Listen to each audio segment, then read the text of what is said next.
Chapter 7, in which Kanga and Baby Roo come to the forest, and Piglet has a bath. Nobody seemed to know where they came from, but there they were in the forest, Kanga and Baby Roo. When Pooh asked Christopher Robin how did they come here, Christopher Robin said, "In the usual way, if you know what I mean, Pooh." And Pooh, who didn't, said, "Oh." Then he nodded his head twice and said, "In the usual way. Ah." Then he went to call upon his friend Piglet to see what he thought about it. And at Piglet's house he found Rabbit, so they all talked about it together. "What I don't like about it is this," said Rabbit. "Here are we, you, Pooh, and you, Piglet, and me, and suddenly—" "And Eeyore," said Pooh. "And Eeyore. And then suddenly—" "And Owl," said Pooh. "And Owl. And then all of a sudden—" "Oh, and Eeyore," said Pooh. "I was forgetting him." "Here we are," said Rabbit very slowly and carefully, "all of us. And then, suddenly, we wake up one morning and, what do we find? We find a strange animal among us. An animal of whom we have never even heard before. An animal who carries her family about with her in her pocket. Suppose I carried my family about with me in my pocket. How many pockets should I want?" "16," said Piglet. "17, isn't it?" said Rabbit. "And one more for a handkerchief. That's 18. 18 pockets in one suit. I haven't time." There was a long and thoughtful silence, and then Pooh, who had been frowning very hard for some minutes, said, "I make it 15.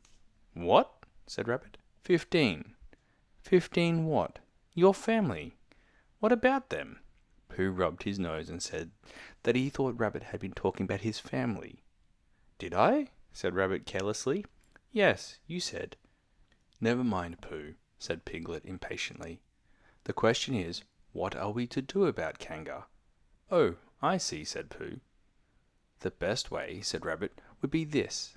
The best way would be to steal Baby Roo and hide him. And then when Kanga says, 'Where's Baby Roo?' we say, 'Aha!'" "Aha?" said Pooh, practicing. "Aha, aha.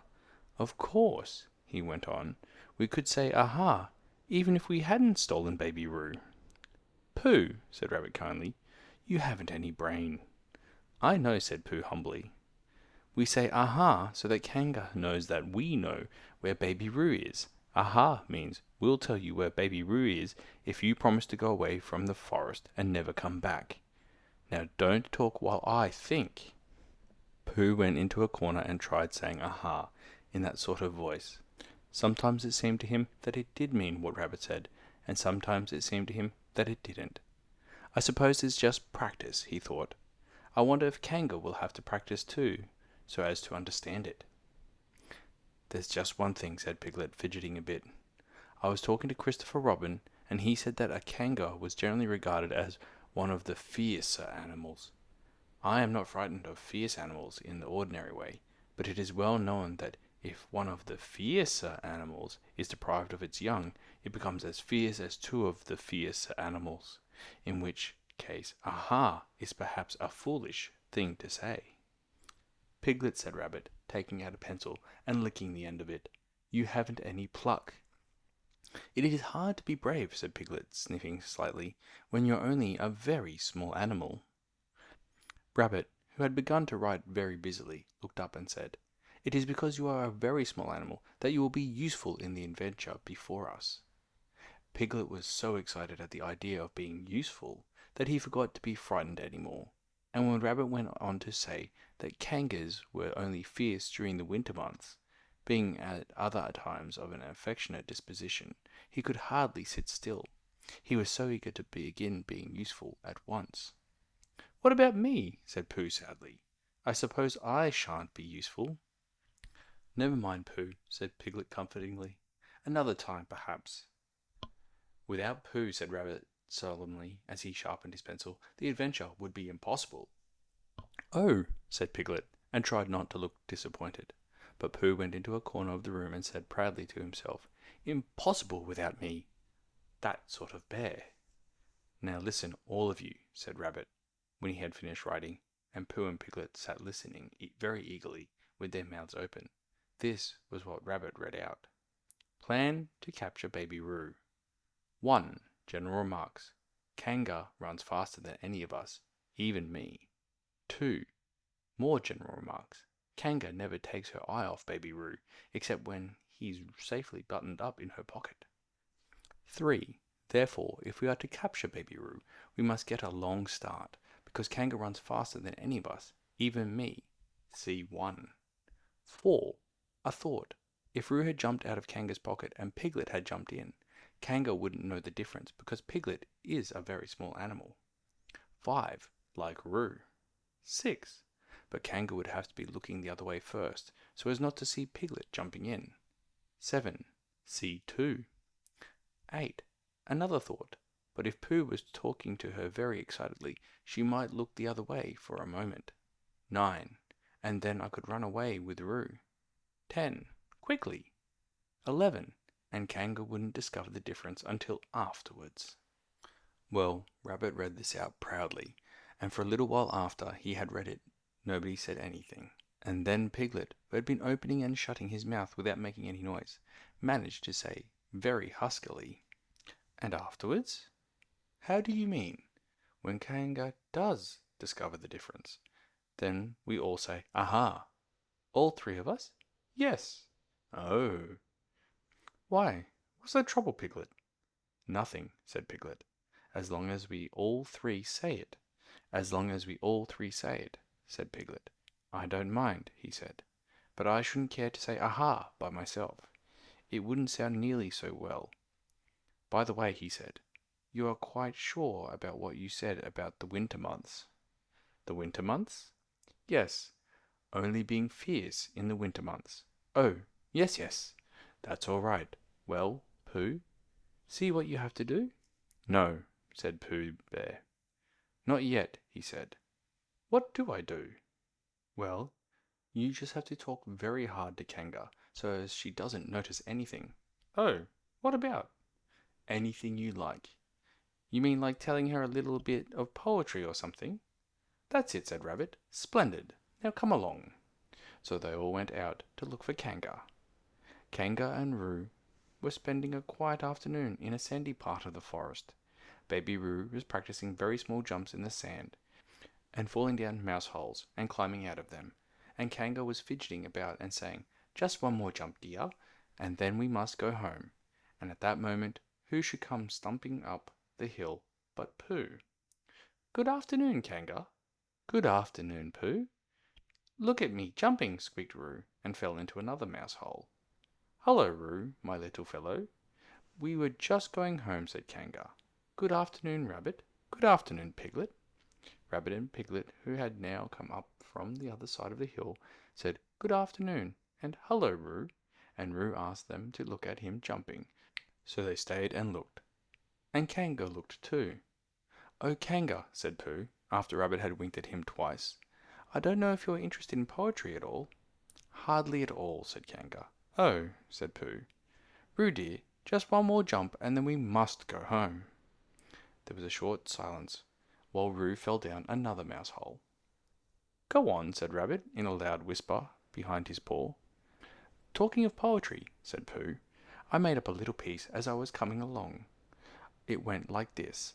Now let me see." "Fancy," said KANGA. "Now, Roo dear." "You'll like this piece of poetry," said Rabbit. "You'll love it," said Piglet. "You must listen very carefully," said Rabbit. "So as not to miss any of it," said Piglet. "Oh yes," said KANGA, but she still looked at Baby Roo. "How did it go, Pooh?" said Rabbit. Pooh gave a little cough and began. Lines written by a bear of very little brain. On Monday when the sun is hot, I wonder to myself a lot. Now is it true or is it not, that what is which and which is what? On Tuesday when it hails and snows, the feeling on me grows and grows, that hardly anybody knows if those are these and these are those. On Wednesday when the sky is blue, and I have nothing else to do, I sometimes wonder if it's true, that who is what and what is who. on Thursday when it starts to freeze, and hoarfrost twinkles on the trees, how very readily one sees that these are the whose, but whose are these? On Friday, yes, it is, isn't it? Said Kanga, not waiting to hear what happened on Friday. Just one more jump, Roo dear, and then we really must be going. Rabbit gave Pooh a hurrying sort of nudge. Talking of poetry, said Pooh quickly, have you ever noticed that tree right over there? Where? Said Kanga. Now, Roo? Right over there, said Pooh, pointing behind Kanga's back. No, said Kanga. Now jump in, Roo dear, and we'll go home. You ought to look at the tree right over there, said Rabbit. Shall I lift you in, Roo? And he picked up Roo in his paws. I can see a bird in it from here, said Pooh. Or is it a fish? You ought to see that bird from here, said Rabbit, unless it's a fish. It isn't a fish, it's a bird, said Piglet. So it is, said Rabbit. Is it a starling or a blackbird, said Pooh. That's the whole question, said Rabbit. Is it a blackbird or a starling? And then at last Kanga did turn her head to look, and the moment that her head was turned, Rabbit said in a loud voice, In you go, Roo, and in jumped Piglet into Kanga's pocket, and off scampered Rabbit, with Roo in his paws as fast as he could. Why, where's Rabbit? Said Kanga, turning round again. Are you all right, Roo dear? Piglet made a squeaky Roo noise from the bottom of Kanga's pocket. Rabbit had to go away, said Pooh. I think he thought of something he had to go and see about suddenly. And Piglet? I think Piglet thought of something at the same time suddenly. Well, we must be getting home, said Kanga. Goodbye, Pooh. And in 3 large jumps she was gone. Pooh looked after her as she went. I wish I could jump like that, he thought. Some can and some can't. That's how it is. But there were moments when Piglet wished that Kanga couldn't.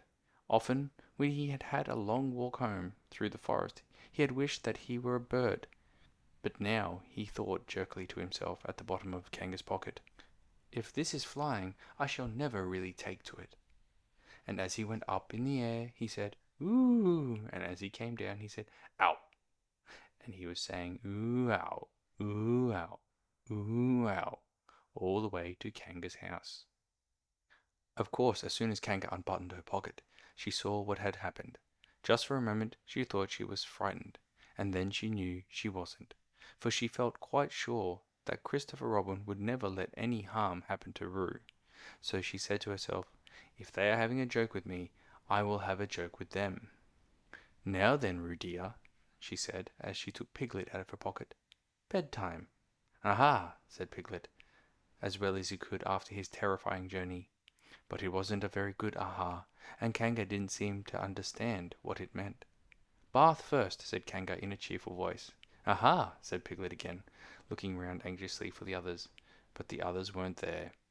Rabbit was playing with Baby Roo in his own house, and feeling more fond of him every minute, and Pooh, who had decided to be a Kanga, was still at the sandy place on the top of the forest, practicing jumps. I am not at all sure, said Kanga in a thoughtful voice, that it wouldn't be a good idea to have a cold bath this evening. Would you like that, Roo dear? Piglet, who had never been really fond of baths, shuddered a long, indignant shudder, and said in as brave a voice as he could, Kanga, I see that the time has come to speak plainly. Funny little Roo, said Kanga, as she got the bath water ready. I am not Roo, said Piglet loudly. I am Piglet. Yes, dear, yes, said Kanga soothingly, and imitating Piglet's voice too. So clever of him, she went on, as she took a large bar of yellow soap out of her cupboard. What will he be doing next? Can't you see? Shouted Piglet. Haven't you got eyes? Look at me. I am looking, Roo dear, said Kanga rather severely, and you know what I told you yesterday about making faces. If you go on making faces like Piglet's, you will grow up to look like Piglet, and then think how sorry you will be. Now then, into the bath, and don't let me have to speak to you about it again. Before he knew where he was, Piglet was in the bath, and Kanga was scrubbing him firmly with a large, leathery flannel. That's right, dear. Don't say anything, said Kanga, and in another minute Piglet was out of the bath and being rubbed dry with a towel. Now, said Kanga, there's your medicine, and then bed. Well, what medicine? Said Piglet. To make you grow big and strong, dear. You don't want to grow up small and weak like Piglet, do you? Well then. At that moment there was a knock at the door. Come in, said Kanga, and in came Christopher Robin. Christopher Robin! Christopher Robin! cried Piglet. Tell Kanga who I am. She keeps saying I'm Roo. I'm not Roo, am I? Christopher Robin looked at him very carefully and shook his head. You can't be Roo, he said, because I've just seen Roo playing in Rabbit's house. Well, said Kanga, fancy that. Fancy me making a mistake like that. There you are, said Piglet. I told you so. I'm Piglet. Christopher Robin shook his head again. Oh, you're not Piglet, he said. I know Piglet well, and he's quite a different colour. Piglet began to say that this was because he had just had a bath, and then he thought that perhaps he wouldn't say that, and as he opened his mouth to say something else, Kanga slipped the medicine spoon in, and then patted him on the back and told him that it was really quite a nice taste when you got used to it. I knew it wasn't Piglet, said Kanga. I wonder who it can be. Perhaps it's some relation of Pooh's, said Christopher Robin. What about a nephew, or uncle, or something? Kanga agreed that this was probably what it was, and said that they would have to call it by some name. I shall call it Poohtail, said Christopher Robin. Henry Poohtail for short. And just when it was decided, Henry Poohtail wriggled out of Kanga's arms and jumped to the ground. To his great joy, Christopher Robin had left the door open. Never had Henry Poohtail, Piglet, run so fast as he ran then, and he didn't stop running until he had got quite close to his house. But when he was 100 yards away, he stopped running, and rolled the rest of the way home, so as to get his own nice, comfortable colour again. So Kanga and Roo stayed in the forest, and every Tuesday Roo spent the day with his great friend Rabbit, and every Tuesday Kanga spent the day with her great friend Pooh, teaching him to jump, and every Tuesday Piglet spent the day with his great friend Christopher Robin, so they were all happy again. Hi, I hope you enjoyed this video. If you liked what you listened to, click on the card for the next chapter or recommended video. Otherwise, thanks for dropping by and enjoy your day.